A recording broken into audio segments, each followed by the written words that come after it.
jërëjëf mbokk yeeg xaritu internet ñu ngi leen di nuyuwaat bu baax a baax tey nag ñu ñëwaat fii ak sunu invité bi nga xamante ne tey war nañu waxtaan ak moom muy Cheikh Konaté bokk ci ñi nga xamante ne ñoom ñoo jiite militaires yi nga xamante ne leen libéré booba léegi nag ñu nekk seen ay dox ñaxtu ak seen ay ñaxtu yoo xamante ne dafa mel ni état bu Sénégal déggul leen tey nag ñu war a waxtaan ak moom ci lu bëri waaye itam ak actualité bi nga xamante ne moo xew ci réew mi ak lu jot a xew ci diggante Ousmane Sonko ak ñi lee nga xamante ne ñoom ñoo di force de l'ordre yi muy waa BIP ci tojum vert bi nga xamante ne def nañ ko otoom bi ci manifestation yi nga xamante ne wala bokk ci bi nga xamante ne war na dem wuy ji fële ca tribunal loolu daañ ci waxtaan ak moom en tant que militaire boo xamante ne jaar na ci armée te xam nañu armée di doxee Cheikh ñu ngi lay nuyu.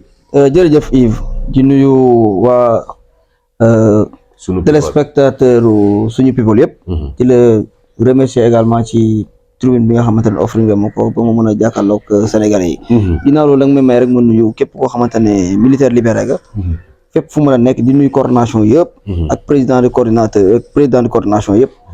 di la santaat encore di la gërëm di ñaan lépp lu ñu fi wax rek yàlla doon loo xam ne dina am jeexital ci réew mi. Cheikh dama bëgg directement ñu dem ci seen doxu ñaxtu bi nga xam ne yéen a ngi koy dox ñaxtu te boobu ba léegi dafa mel ni dégguñu leen bi ñu waxtaanee yaa ngi may xamal ne mën ngeen lu tolloog plus de 4000 personnes yoo xamante ne ay militaires libérés la ak ñi nga xamante ne aussi bokkuñu sax ci association bi. bien sûr tey boo ci doon ñëwaat lan nga ci mën a wax. bon déjà damay profiter rek. di santaat les militaires libérés. parce que ci réew mi fi nga xamante ne moom lañ fi toll chaque fois que situation yu nu mel am. li ñuy njëkk a def mooy alerter. attirer attention de ñi nga xamante ne ñoom ñooy les membres.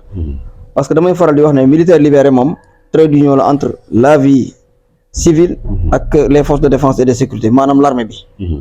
donc ñun suñu taxawaay day nekk taxawaay boo xamante ne bu am solo la. taxawaay boo xamante ne nécessité na état def ci focus pour que véritablement mu mën a servir de solution par rapport à des situations. comme ni nga ko waxee léegi rek ñun dépassé nañ des milliers et des milliers. très bien organisé beaucoup plus organisé même que les partis politiques dama koy faral di wax. parce que tey di nga fi gis parfois leader politique boo xam ne mën na xëy sax dem ci dëkk du am ñaari nit di ko fa gàttandu. mais par exemple tey par contre ñun tey la chance que nous avons dans les 14 régions du Sénégal. région boo dem am nañ fa une coordination boo xam ne très bien organisée. d'ailleurs état du Sénégal bi nga wax sax am na lu mu ci xam. parce que bu état déployé 3FPT. mu lëkkaloog DER. ba ñu dem dans les régions du Sénégal former fa des militaires libérés. te coordination bu ne dañ fa choisir plus de 40 éléments yoo xamante ne ñoom lañ former en éducation financière. sans compter ñenn ñi nga xamante ne ñoo toog di xaar. donc cela veut dire véritablement ce que ça veut dire. donc ça veut dire effectivement que l'État du Sénégal même xam na méthode ak mode d'organisation bi nga xamante ne les militaires libérés organisé wu. il faut pas oublier autre chose mooy. moi en tant que président aujourd'hui damay faral di wax ne du xam-xam bu bëri. du am doole du fit bu rëy laa mën a jaay militaire libéré bañ jiital ma. mais confiance la ak yónnee bi nga xamante ne jàpp nañ ne ñoom. ci li nga xamante ne moom lañ ma yónnee jàpp nañ ne maa ngi koy teg ci yoon. donc foofu laay wax état du Sénégal bu doon góorgóorlu benn. naam nag def na. parce que en 2005. bii le président Abdoulaye Wade créé agence de réinsertion sociale. par décret. jàpp naa ne solution la woon pour des problèmes face à la situation des militaires libérés. mais période boobu malgré organisation beeg yu nu mel. jàpp naa ne desoon na parce que organisation bu nu mel. bi nga xamante ne association des militaires libérés ñëw na. jàpp naa ne prox ndol la te war na mën a permettre à l'État du Sénégal. véritablement programme xëy ndaw mi nga xamante ne moom la ñuy wax. mu am jeexital ci militaires libérés yi. xeex chômage bi nga xamante ne moom lay wax mu am jeexital ci militaires libérés yi. mais malheureusement c'est vrai que dañ naan daañu dajul fépp. waaye nag. jàpp naa ne accélération bi nga xamante ne moom la ñuy wax ci wàllum cadence ak yu nu mel. jàpp naa ne tey état war na baral ay mbiram. mu am njeexitale ci militaire libéré ba xeex bi nga xam coono bi nga xamante ne moom la militaire libéré nekkee. nga xamante ne dañu xëy di ko wax suba ngoon guddeeg bëccëg. mu doon loo xamante ne bu jeexul lépp it dana am lu ci bëree bëri loo xamante ne wàññeeku na ci. d'accord dinañ ñëwaat ci seen association bi mais ma bëgg ñu dem ci actualité bi tey ñu dippee les forces de l'ordre et de défense ñi nga xamante ne tey ñooy kaaraange réew mi. situation Ousmane Sonko ñëpp gis nañu ko ci ni nga xam ne noonu la demee keroog ba muy dem di wuy ji ak ba muy ñibbisi tey en tant que militaire tey bi nga gisee waa BIP li ñu def est-ce que jàpp nga ne lu normal la. xam nga tey damay wax ne dans l'application de la loi. il faut savoir raison garder. parce que dañ naan la personne peut avoir tort dans sa logique de faire. waaye l'autorité aussi en voulant coûte que coûte appliquer la loi peut finir par ternir son image. loolu la ñu wax waaye nag. mieux vaut tuer un jaguar que de vouloir l'apprivoiser certes loolu la ñu wax waaye nag dans le pays des grands esprits seule la raison et la bonne raison est reine li ma bëgg a foofu mooy tey daf ci am yoo xamante ne professionnalisme nos forces de défense et de sécurité nekkatul loo xam dañ koy laam-laame même bu fekkente ne jàpp naa ne mbir mi waroon naa gën a mën a ñoŋ waaye nag face à une situation bu nu mel rek nga mën a def tey c'est pas pour défendre les forces de défense et de sécurité parce que je ne suis ni le chargé de communication encore moins leurs avocats waaye li ma ci xam ba nga xamante ne jàpp naa ko ma am lu ma ci xam étant un ancien en tant que citoyen ça et en tant qu'un ancien militaire te jàpp naa ne ñi nga xamante ne ñoom ñoo nekk les forces de défense et de sécurité dafa am li nga xamante ne moom la ñu wooye ordre parce que dans l'armée bu fàtte dañu naan les ordres sont à exécuter sans hésitation ni murmure l'autorité qui leur donne sera entièrement responsable de ses actes waaye situation dina toll foo xamante ne même bu fekkee ne autorité bi tardé na jël yenn décisions yi jàpp naa ne yenn décisions yi war nañ ko mën a jël seen bopp fi li ma bëgg a wax foofu mooy gis nga notre armée là c'est une armée très bien respectée dans le monde parce que tey plusieurs missions onusiennes yi ngay gis nii muy wala mission CEDEAO yu ni mel armée Sénégal liggéey bi mu ciy liggéey dafa nekk liggéey boo xam ne bu mucc ayib la tey bu ngeen xoolee tey situation bi am barki démb di ñaan yàlla lu nu mel yàlla bu mu fi amati ci réew mi parce que nag réew mi toll nañ foo xamante ne war nañoo def introspection xool la nga xamante ne moom mooy l'élément déclencheur parce que tey li ñu am avant ñu ñëw ci yooyu dama lay indil explication tout par rapport ak les forces seen réaction bi tey un Ousmane Sonko par exemple il n'est pas n'importe qui dans ce pays il n'est pas n'importe qui c'est l'un des plus farouches opposants du gouvernement en place waaye kooku dafa nécessiter ñu protéger ko face à une foule boo xamante ne ñëpp xam nañu ne la foule ne réfléchit pas tey li nga xamante ne moom moo amoon il est allé tranquillement répondre loolu nangu lañ ko waaye également au retour dem wuy ji moo gën a jafe dem ñibbi y a une façon boo xamante ne su fekkate ne moom ñi mu àndal bëgg nañ koo servir waruñu woon àgg ci situation bi nga xamante ne fa lañ toll tey ba pousser les forces de défense et de sécurité à veiller au gré de sa sécurité te li ñu def noonu man je suis à 100% d'accord par rapport ak situation boobu parce que tey un opposant boo xamante ne mi ngi ànd ak mu ngi xeex ak nguuru Sénégal kii nii le parti au pouvoir en place li nga xamante ne moom moo ci am les forces de défense et de sécurité du ñu xam danger ba fan la mën a jógee pour wàcc ci waajooju la première des choses c'est de sécuriser la personne ba pare sécuriser nag nit ki mooy su fekkate ne da nga bëgg sa sécurité nga ciy veiller au gré chaque jour ñu ngi lay dégg nga ne lu ma mën a dal état du Sénégal la donc état du Sénégal à travers l'armée war na laa mën a protéger parce que loolu mooy sa droit te loolu mooy devoir état du Sénégal. mais lan moo indi problème bi bu la force de défense et de sécurité gisee ne anomalie la parce que ñoom rek ñoom ñoo xam fu sécurité am ak insécurité ñoom ñoo xam ci ban instant la ñu jàpp ne fii insécurité mu ngi fi signalé wu pour ñu mën a infiltrer nit ki mais li ma jàpp mooy bu fekkente ne ñoom dem nañ ba demander à ce que le Ousmane Sonko na génn oto bi pour ñu dugal ko ci benn oto mu ñibbi jàpp naa ne loolu warul woon nekk loo xamante ne débat la mais est-ce que tey Ousmane Sonko dem na tranquillement jóge këram déjà ñu bëri ñu ngi kaas tout le temps lan moo tax moom bu waree wuyu ji sécurité bi ñoo barricadé cité bi mu yëpp déjà loolu question la xam nga tey Ousmane Sonko ak ñi mu àndal ñoom xamal nañ seen bopp carrément il draine un monde fou ba ñoom ñoo koy wax partout mais quelqu'un qui draine un monde fou devant une foule boo xamante ne wax naa la sànq ne la foule ne réfléchit pas face à une situation boo xamante ne mi ngi tolloon ci période boobu noonu mais qu'est-ce qu'il devrait faire les forces de défense et de sécurité n'avaient autre choix que de sécuriser déjà la personne de Ousmane Sonko te beneen bi mooy tey jour bi ñu koy convoqué dafa nekk jour boo xamante ne les gens devraient vaquer à leur occupation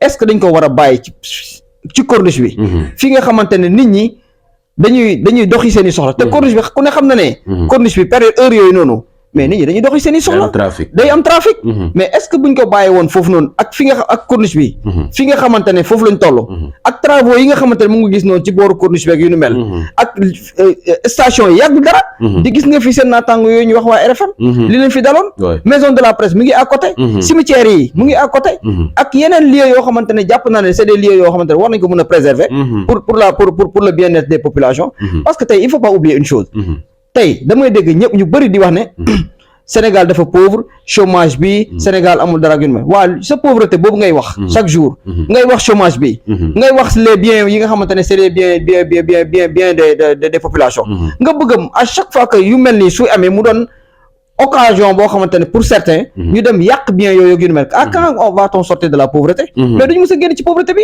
donc les forces de défense et de sécurité je vois tout à fait man de je suis à 100% d'accord sur le fait que ñu infiltrer Ousmane Sonko yëkkati ko pour sa sécurité man de je suis à 100% d'accord ni ñu ko defee la ñuy ñaawlu maanaam ni ñu ko defee quoi xam nga tey dama leen Yves ma xam ne yow Yves yaa ngi ci situation boo xamante ne bu défavorable la ci yow parce que la sécurité man maay sa garant sécurité man maa yor sa garant sécurité man la fi nga nekkee nii Yves baaxul tëjil sa oto ma génne la yow nga toog sa biir oto di wax ne Yaya wala Massamba wala Yves wala Djibi wool ma génne le ma te yow yaa ngi yor sa téléphone mais prends ton téléphone tu les appelles tu dis ce que tu as dit parce que moom xam nga tey aujourd'hui la première des choses mooy nos hommes politiques malheureusement ils veulent être au four et au moulin et loolu c'est très dangereux politique boo koy def je sais c'est pas une question de fustiger je ne fustige personne mais dama ne on doit faire confiance à son protocole le protocole de Sonko qui s'est entretenu avec les forces de défense et de sécurité ñooñu wax nañ ko donc il y avait pas besoin que Sonko appelle au téléphone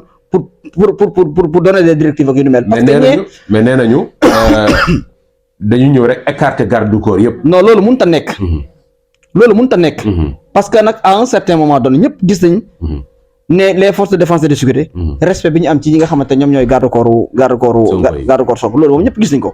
mais li may wax mooy face à ces garde corps garde rapprochés yu Sonko. bu la vraie sécurité bu ñëwee. mais la sécurité publique ak la sécurité privée du benn. sécurité bee nga xamante ne c'est la sécurité boo xamante ne moom mooy sa sécurité yow. fayoo leen yaa ngi leen di fay mais du fay boo xamante ne da ngay génne sa poche ni di la jox ak yu nu mel fay yaa ngi leen di fay à travers say impôts yu nu mel nga am ci droit comme yow ni nga ci amee droit ma am ci droit keneen ak kenn am ci droit mais ñooñu bu ñu ñëwee mën nañ am nañ possibilité écarter sa sécurité est-ce que amoon na danger bu waroon ñu def loolu noonu c'est-à-dire le danger man mënu ma koo natt moom Sonko ci bopp mënu koo natt wala keneen ak keneen mënu koo natt ki ko mën a natt ba xam danger fu mu toll ak conséquences yi nga xamante ne danger bi moom la mën a créer sécurité bi kese ñoo ko mënoon xam mooy les forces de défense et de sécurité seul garant de la sécurité des personnes et des biens dafa am ñuy wax ne bi muy ñibbi dafa bëggoon jaar beneen itinéraire boo xamante ne du boobu la jaaram buy ñëw il paraît loolu mooy indi problème bi xam nga dama ne le chef d'État le chef suprême des armées le président de la République peut vouloir prendre benn itinéraire ñu ne ko itinéraire bi doo ko jël beneen itinéraire ngay jël est-ce que je me suis fait comprendre donc loolu protocole la wala mook mesure de sécurité bu fekkente ne la sécurité jàpp nañ ne fii mu bëgg a jaar nii bu fi jaaree danger mën na am jóge ci feneen ñëw ci moom wala boog mu créer fa loo xamante ne impasse lay doon li ma jàpp mooy ñoom ils en ont pleinement le droit ne ko jaaral fii mais mu faa jaar mais finalement fa la mujj jaar mais barricade bi ñuy barricade pour moom à chaque fois da koy déplorer mais saa yoo war a wuyu ji rek dañuy ñëw mel ni guerre moo xew biir cité Keur Yves ñaata responsable politique ñoo fi nekk pourquoi duñu leen def loolu mais ku yokk cere mais doolu ñeex wala ñaata responsable politique ñoo ne fii ci réew mi suñuy génn fii ñaari nit du leen topp cité Keur Gorgui bee mais ñoom ñu ngi dund situation bu métti les populations yi fa dëkk les habitants yi nga xamante ñu ngi fa dëkk mais situation bu méttee la ñu dund politiciens yi parfois muy que ñi nekk parti au pouvoir comme ñi nekk opposition parfois dañu gàddu ak ñi nga xamante ñoom ñoo dëkkandoo yi parce que tout le temps que politiciens yu bëri boo fa demee tey parfois am na yenn heure yoo xamante ne mais population yi nekk habitants yi nekk seen i dëkkandoo yi mais dañu nekk ci situation yoo xamante ne mënuñ ko nettali kenn mais tey ku toll ni Ousmane Sonko tey par exemple këram su situation yi mel noonu amee mais tey fi mu ne nii boo demoon këram est-ce que di nga fa fekk ñu barricade ko mais y a rien mais situation bu amee situation bu nekk ak lim laaj donc c'est tout à fait normal d'accord dama ci mës a waxtaan ak je pense c'est le commissaire du camp Abdou Diassé ci pourquoi tout le temps ñuy barricader di barricader mu xamal ma ci que léegi dafa am ñuy rax ci biir mbooloo ñoo xamante ne ñëwuñu pour sauver Ousmane Sonko wala pour gunge ko ñëwuñu pour protéger ko mais mun nañ ko sax indil musiba moom te alors que ci ñoom la ñuy bokk xam nga tey dama lay wax benn affaire tey ku dem tey di wuti demande d'autorisation pour marche jàppal ne yow mi fa nekk gàddu autorisation pour marche sa tournée fa ak yow ñaar ñi nga àndal muy ñetti nit seen responsabilité moom moo engagé wu ci li nga xamante ne moom mooy marche boobu tey Ousmane Sonko tey am na ci yoo xamante ne tey suy am mais lépp lu ñuy wax lan la moom mais mbir mi ci comme lay reposé wu tey ki nga xamante ne barki démb yaa ngi ko gis ci image yi mu ñëw ci lu nu mel di këf téléphone u jàmbur dem mais kooku image boobu yow noo ko mën a expliquer est-ce que dañoo war a bàyyi yu mel noonu di am tout le temps ñuy këf téléphone nit ñi ñuy sàcc ay ñuy vendre ñuy yàq ay station jàmbur di yàq ay boutique mbirum ay boutique jàmbur obliger les populations sax ba nga xamante ne peur boobu day dem ba finalement day installé wu ba liggéey bi nga xamante ne moom la ñu waroon liggéey ils sont dans l'obligation de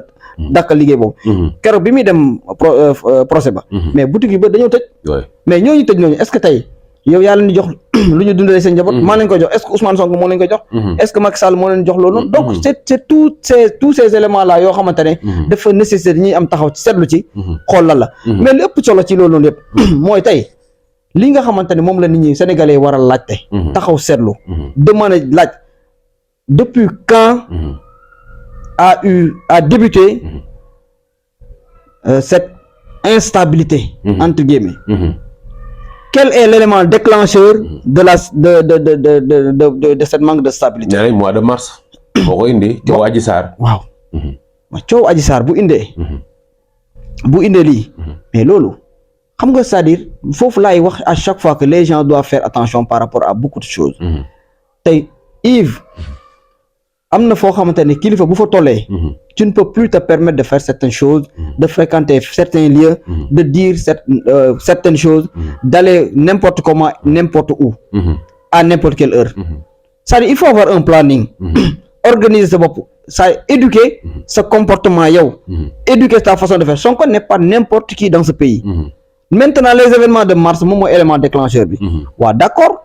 Comment est-ce que événement mars yi naka la nekk élément déclencheur qu'est-ce qui s'est passé début bi lan la qui a fait quoi qui est allé où mais moom moo amoon lu mu yëg ci yaramam ne dafay dem pour masser wu voilà très bien massage boobu noonu nag moo indi coow li tey xam nga tey beaucoup de personnes disaient que amul woon droit aussi comme toute personne xam nga am loo xamante ne man je ne dirai jamais que Sonko am na droit boobu. Pourquoi? Je ne le dirai jamais au plus grand jamais. Sonko n'est pas moi, n'est pas toi, n'est pas quelqu'un d'autre. Sonko, c'est un responsable politique, un farouche opposant du gouvernement en place. Quelqu'un qui aspire, il a été candidat à l'élection présidentielle. Il a été député à l'Assemblée nationale. Il veut briguer le suffrage des Sénégalais en 2024 si tout va bien. Donc, kooku du yow du man. du n'importe quelle heure la war a kooku war a te buy jóg warta doon lu yomb la. Mais est-ce que aussi état bi profité wuñ ci loolu pour. profité nga wax pour ray ko. profité nga wax. pour wax état bi. profité nga wax. xam nga en politique. y a des coups yoo xamante ne en politique pour nga bañ ko subir. pour nga bañ a subir yenn coups yi. le plus important c'est aujourd'hui de faire très attention et de se méfier. pour ci yenn complot parce que tey. loolu sax gars yi dañ koy wax mais loolu c'est un danger. quelqu'un qui aspire à être président de la République. nga ne dañ maa comploter. diggante sa kër. ak Sweet Beauté. loolu c'est très dangereux. c'est très dangereux. mais moom complot bi est-ce que du après lay wax. parce que bi muy dem moom rek moo dem. donc foofu complot mun xaw ma après xaw ma avant. xaw ma pendant. mais li am solo mooy. gis nga ndëgg sërëx. kenn mënu koo teggil kenn ku dul nit ki nga xamante ne moom moo jàpp ne. ay nit ñu ngi may wër. xaw ma déglu naa ko bu baax a baax daan na wax ne bon état bi ñu ngi may wutal ay ndëgg sërëx ak yu nu mel. yooyu da nga koy gisoo loolu aussi. c'est-à-dire man en politique. su ma bañ ñu def ma. damay bañ a def. wala ma moytu. fi nga xamante ne jàpp naa fa su ma te tey gis nga tey. demam googu noonu nga xamante ne demoon na. mënoon na gën a yomb ci moom xam nga tey loolu su fa demuloon tey coow yëpp du agsi fii. xam nga loolu tout le monde est d'accord ci loolu. mais nee nañ yàgg na fa dem. te problème musul am. waaw mais problème am na. xam nga yàgg nga faa dem. fi nga yàgg dem ba problème musu fa am. nga dem ba yow sa wàllu bopp bi nga engagé wu carrément ba am yeneen notoriété yi. jàpp nga ne ñii ñu ngi may fexeel. fi ma doon dem dama koy xoolaat wala su ma fay dem du ma fa dem man kese. c'est ça le problème. protocole la yor. est-ce que xamoon na dayo boobu bu mu am ci réew mi. c'est ça le problème. ñàkk xam dayo googu. erreur la ci koo xamante ne day wut nguur. est-ce que buñ ko joxee nguur gi. dayo googu nga xamante ne ñàkkoon na ko xam ci ba mu koy wut te wut a gën a yomb am. est-ce que dina xam dayo bi mu yor. c'est ça le problème. loolu tam c'est des éléments yoo xamante ne dafa jar. nit ñi taxaw poser ci ay points def ci ay points d'interrogation pour trouver ay réponses ci solution boobu c'est-à-dire au Sénégal aujourd'hui dire la vérité devient un acte révolutionnaire wax dëgg moo yombul ci réew mi. d'accord foofu laa bëgg sax ñu dugg parce que en tant que aussi journaliste il faut le rappeler que en même temps journaliste nga jaar nga aussi ci armée tey dañu commencer di jàm baraamu tuuma les journalistes yi nga xam ñoo nekk télévision yi. maanaam journal day wax rek ñu ne ko kii nga faral. xam nga est-ce que c'est normal. xam nga tey la presse. dañ cee war a def point d'interrogation également. Pourquoi? Parce que tey on a tendance à voir beaucoup de journalistes aujourd'hui plus partisans que professionnel. C'est ce qui est dommage. Parfois da ngay toog di seetaan situation en live. Tel un reporter bi doon reporter le match Sénégal final ba Sénégal-Égypte.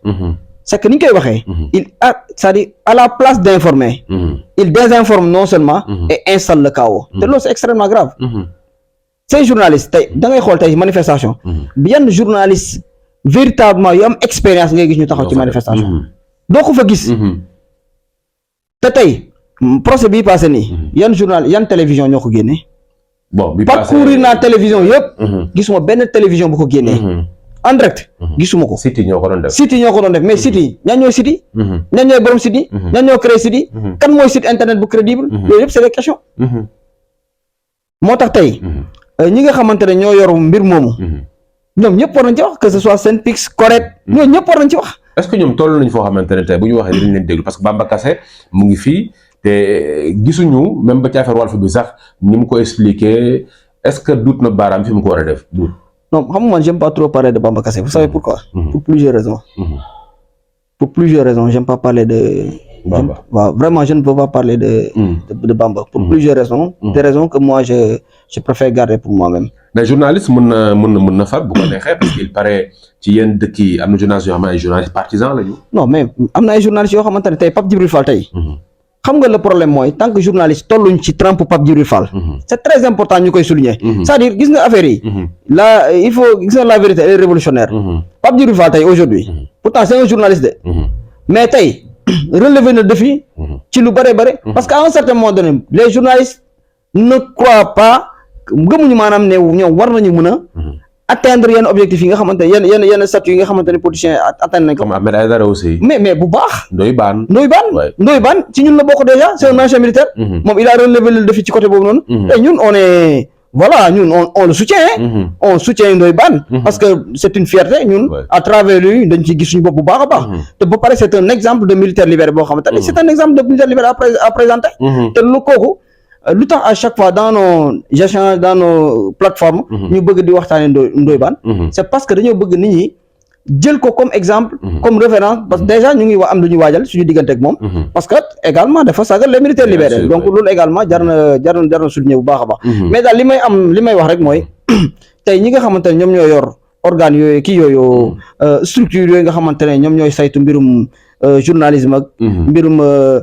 organes yeeg yu ni mel. jàpp naa ñooy war nañu mën a bàyyi xel bu baax a baax ci li nga xamante ne moom mooy taxawaay journaliste ci lépp. te parce que tey mënuñu wax quatrième pouvoir ba pare. di bëgg ñoom à la place il installe le chaos. plutôt que servir li nga xamante ne moom mooy le peuple. est-ce que demuñu tey ba journalistes yi commencé di dund benn forme de terrorisme. ba boo toogee ci plateau yow boo nekk def sa émission sax yaa ngi waxee ci xelu ñeneen ñi au lieu sa xel. xam nga dina la dafa am benn affaire boo xam ne seetluñ ko man pratiquement émission yëpp laay suivre. bu ma ci tar dama ko rattrapé xool ko. mais pratiquement tey journaliste yi may gis lu ci bëri tey. wala chroniqueurs yi nekk ci xam nga danger mënut a weesu. ñàkk xam. kan mooy kan. ak kan moo war a def lan. c'est un danger. tey bu ñu demee tey ba jël Bara Ndiaye ne chroniqueur la. bu Walf. mais tiit dafa jot. te chroniqueur il faut avoir. mais minimum 15 ans d'expérience ci média. c'est-à-dire c'est grave. même les journalistes les vrais journalistes. dañu envier Bara Ndiaye. te loolu c'est danger bi mooy loolu. yow tu ne peux pas être un journaliste professionnel. ci sa corporation. nga war a def la promotion de corporation valoriser corporation wan nit ñi ne.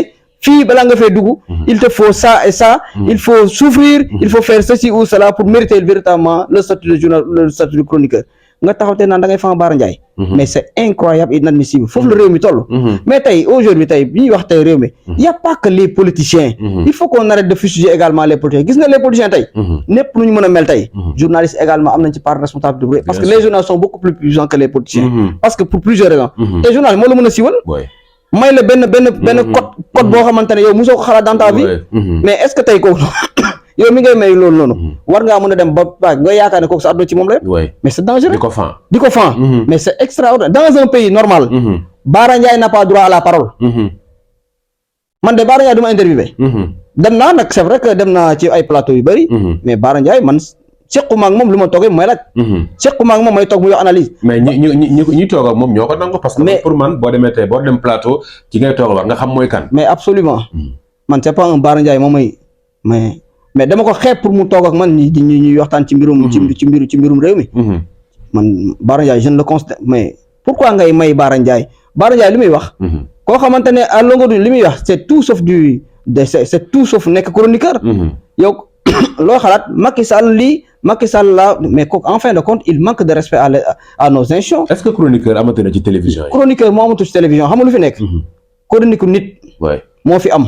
nekkal fa nit partisanerie nekkal fa nit. moom moo fi am te c'est des choses qu'il faut éviter. gis nga il faut pas qu'on se leurre. dañ fiy gis ay journalistes yoo xamante ne da nga leen di xam bu baax. da ngay xam ñoom nu ñuy dundee. da ngay xam ñoom ñooy ñan. lu ñuy def. comment waay mais fii ci réew mi lañ dëkk nag. réew mi lañ dëkk gars yi xamante ne convention yi. parfois nga toog a journaliste moom nga seetaan ko muy wax. mais absolument nga gis tey parti au pouvoir buy wax ni mu koy. xam nga tey pour comprendre certaines choses. man j'ai eu à gérer de la communication. de beaucoup de personnes. Mais man je sais comment ça fonctionne. Man je reçois des messages yoo xamante ne tey venant des journalistes. Man je sais comment fonctionnent les choses. Il faut que les gens arrêtent.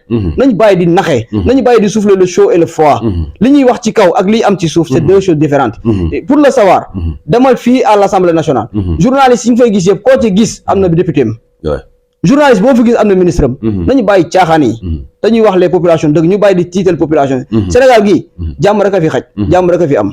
gis nga gars yi bu fekkee ne dañoo jàpp ne mën nañoo intimider les xam nga les institutions wala tiital les forces de défense. non te gis nga xam nga Sénégal. réew mi dafa toll foo xamante ne gis nga on doit sonner la fin de la récréation. tey am na ci ñoo xamante ne ñu ngi toog seen kër tey par exemple les militaires libérés tey. militaires libérés suñu génnoon fii nii tey. ne ñoom dañuy ñaxtu. ku leen mën a téye. ku leen mën a téye. mais xam nañu ni ñuy yëngalee. mais bu baax. mais on ne va pas le faire. parce que on est des républicains on est des patriotes. On n'a pas été dans l'armée pour rien du tout. L'armée on ne peut pas vouloir être un ancien militaire. xam ce que c'est que la sauvegarde de la patrie. xam ce que c'est que la défense. xam ce que c'est que le respect des institutions. Nous les militaires, pourquoi les militaires respectent les civils? C'est parce qu'ils pensent que les civils sont civilisés. C'est ce qu'avait dit Idrissa Seck. Idrissa Seck avait dit à ces gens. Vous savez pourquoi les militaires, les hommes de tenue respectent les civils? Parce qu'ils pensent que les civils sont civilisés. Ouais, civil, bu ñu demee ba nga xamante ne wane mbirum civilisation, mbirum civisme, jox nit ñi jox gars yi jox cër bi nga xamante ne moom la ñu war a jox les institutions. Mais les hommes de tenue sont dans l'obligation d'agir. Macha Allah foofu la ñuy jeexalee tey seen association bi fan la toll ak yan action ngeen yi waajal pour def ko. action yi bari na déjà au-delà de la formation bi nga xamante ne DER moom la ñu kii. également damay lancer un appel. gis nga les leviers yi état du Sénégal teg. il est grand temps que ñoom également ñu xam ne ñoom moomuñ nit ñi. les militaires libérés mënuñ toog di xaar éducation financière bi formé nañ leen financer ñu liggéey. nañu bàyyi politique bu bëri bi tamit baaxul. il faut que les gens arrêtent. nañ bàyyi yooyu. gis nga ces militaires libérés là. qui se sont sacrifiés dans l'armée. rey seen bopp nuit et jour pour kii. suñ demee ba organiser wu tey ba nga ñëw gëmloo ne éducation financière. génn il faut sortir les moyens. Thiès comment se fait-il que le président de la République soit à Thiès. yow nga ne da nga am sa benn bétail électoral bu fa nekk. au lieu nga xool ñi nga xamante ne c'est-à-dire la récompense du mérite dans la loi dafa nekk chose boo xamante lu am importance la. Partout où le président de la République est passé, il y a une coordination de militaires libérés yi nga xamante ne ñu ngi fa. te les militaires libérés peuvent être une solution par rapport au problème. Un militaire libéré c'est quelqu'un de fin prêt. boo xamante il a été formé quelques mois avant la libération. am na ci ñoo xamante ne c'est des boulangers ñi c'est des mécaniciens ñi ils sont formés dans tous les domaines. Pour cela nag quand on parle de la lutte contre le chômage.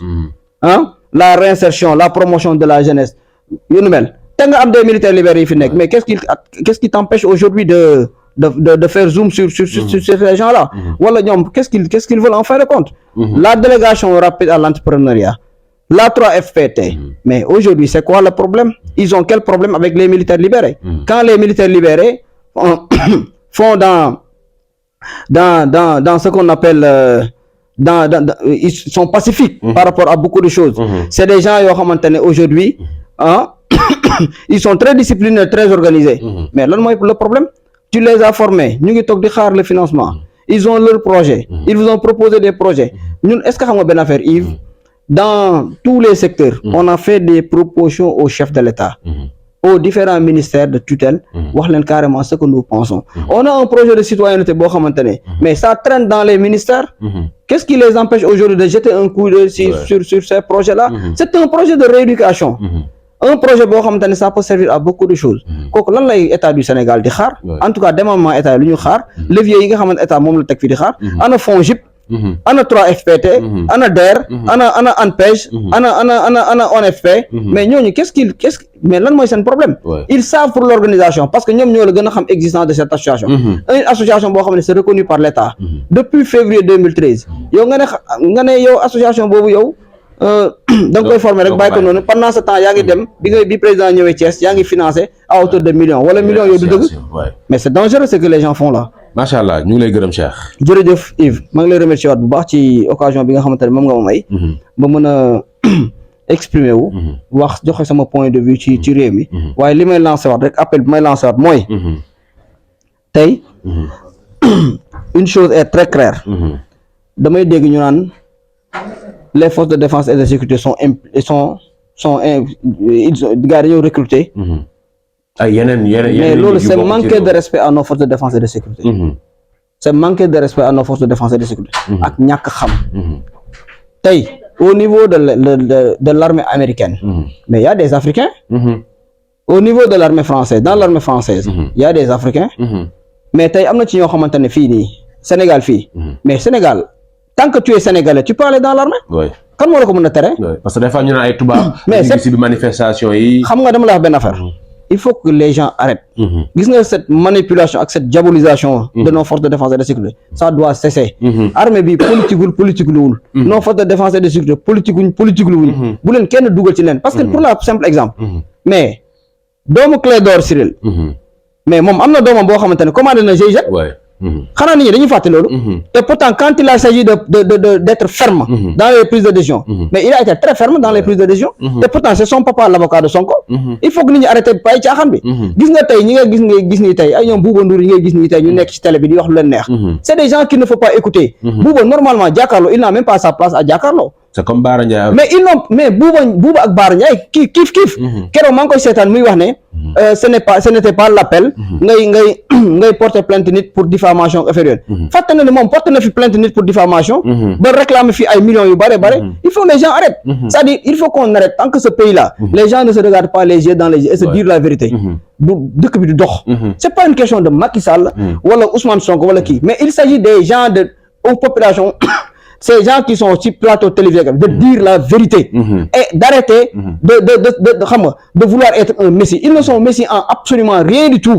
Il faut qu'ils arrêtent. yow mënoo porter plainte nit pour diffamation ba pare nga wëlbati ko ñu porter plainte nit keneen pour diffamation ba pare nga bëgg a taxaw ñu naan jaru ko woon il faut qu'ils arrêtent. Ils ne sont ni messie, ils ne sont ni prophètes, ils ne sont ni des seigneurs. C'est des personnes comme toi et moi qui se trompent. ñoo xamante ne parfois dañuy def ay analyses yoo xamante ne qui manquent totalement de pertinence. Bouba, il est extrêmement impertinent par rapport à ses prises de décision parfois. Il faut qu'il arrête. C'est-à-dire, il ne faut pas faire des analyses pour plaire à une personne, mais faites des analyses qui vont dans le bon sens. Man loolu laa gëm. Mais di def ay analyses pour neexal ma Samba wala ma Demba. Mais c'est en fin de compte, c'est être faux. Et les gens ne doivent pas être faux. Mais c'est ça. Machallah Cheikh. Jërëjëf Yves, merci.